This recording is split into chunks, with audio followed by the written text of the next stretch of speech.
দিলোঁ আৰু তাৰপিছত এয়া ৰঙালাও আগ পাত কোমল কোমল তাৰপিছত কঁঠালৰ গুটি আলু এনেকৈ কাটি লৈছোঁ দেই গাইছ বাকলি গুচাই ল'লোঁ এনেকৈ ধুই পখালি লৈছোঁ তাৰপিছতে মচুৰ দাইল কেইটামান লৈছোঁ ভিজাই ধুই দিছোঁ অকণমান মানে মচুৰ দাইলকেইটা লগতে এনেকৈ পিঁয়াজ জলকীয়া আৰু নহৰু লৈছোঁ কাটি এনেকৈ আজি এটা ৰেচিপি বনাওঁ আপোনালোকক দেখুৱা ভিডিঅ'টো আৰু ভাল লাগিলে শেষলৈকে চাব লগতে লাইক এটা কৰি দিব দেই প্ৰথমতে এইফালে কেৰাহীত কম পৰিমাণে তেল দি দিছোঁ গাইছ তাৰপিছতে মই পিঁয়াজ এয়া আদা মানে নহৰু জলকীয়াটো দি দিলোঁ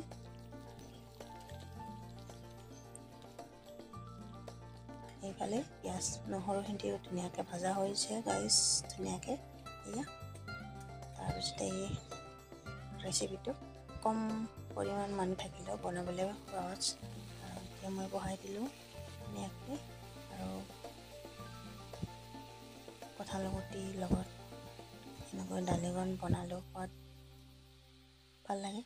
আৰু তাৰপিছত এই দালিকণো দি দিলোঁ দিয়াৰ পিছতে ধুনীয়াকৈ লৰাই দি ভালদৰে অলপ সময় ভাজিব লাগিব দেই গাইছ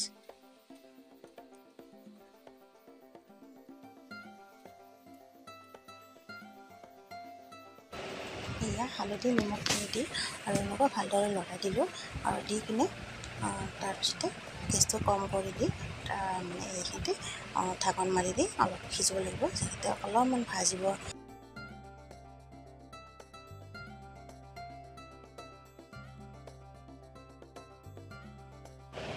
এই চব ধুনীয়াকৈ ভাজা গৈছে তাৰপিছতে পানী দি দিলোঁ পানী অকণমান দিব লাগিব যিহেতু বস্তুখিনি সিজিব লাগিব আলুটো এনেই সিজি যাব কঁঠালৰ গুটি মচুৰ দাইলখিনি সিজিবৰ কাৰণে অকণমান পানী বেছিকৈ দিব লাগিব গাইছ যিহেতু সিজাৰ পিছত পানীটো হৈ যাব আৰু সেইকাৰণে পানী আৰু অকণমান দি দিছোঁ মানুহ কম থাকিলে তাৰমানে মানে বনাই চব্জিখন বনায়ো ভাল লাগে বেছি মানুহ হ'লে অকণমান চব্জিত মানে পৰিমাণটো অলপ অকণমান দেৰিও লাগে যিহেতু তাৰপিছতে এইফালে মই একচুৱেলি কলফুল কাটি লৈছিলোঁ ঘৰৰে কলগছৰ পৰা কাটি অনা কলফুল দেখিছেনে ফ্ৰেছ যিহেতু বজাৰৰ কলফুলবিলাক কিছুমান বেলেগ বেলেগ ধৰণৰ থাকে তিতা লাগে কিবা লাগে তাৰপিছতে মই এইটো লোকেল হয় আমাৰ ঘৰৰে তাৰপিছতে এইটো কাটি ল'লোঁ লৈ ধুনীয়াকৈ এইখিনিটো ভাজি লওঁ তাৰপিছতে এনেকৈ কঁঠালৰ গুটি মচুৰ দাইল এনেকৈ ৰঙালাওৰ আগৰ তৰকাৰীখন আৰু ইফালে কলডিল ভাজি এয়া কলডিল ভাজিখন খাবলৈ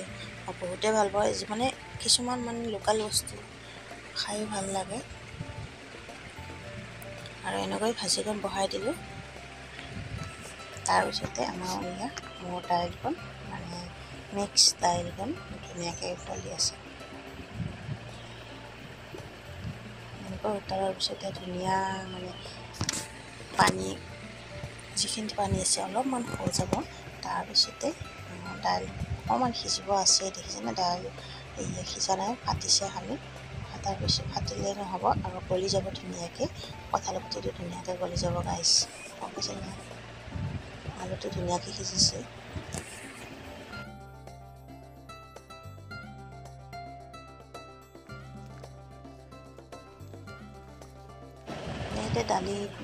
দালিটো অকণমান সিজোতে দেৰি লাগে তাৰপিছতে মই এয়া আমাৰ বাঁহৰে মানে ঘুটনি যে মানে বনাই থোৱা আছে সেই ঘুটনিৰে মই প্ৰায় এনেকৈ দিওঁ আৰু আপোনালোকৰ ঘৰৰ ঘৰে পাকঘৰে এইটো বস্তু থাকে নাথাকে জনাবচোন গাইজ এনেকৈ দিলে দালিকণ বেছিদিন নালাগে সিজিবলৈ আৰু এইফালে দেখিছে চব্জিকণ কি ধুনীয়া দেখা হৈছে মানে আপোনালোকে জনাব দেই কেনেকুৱা লাগিছে এইটো কালাৰটো বেলেগ কালাৰ দিয়া নকল হালধিয়ে দিছোঁ দেই গাইজ বেলেগ মছলা একো দিয়া নাই এয়া কঁঠালৰ গুটি সিজিছে দালিটো সিজি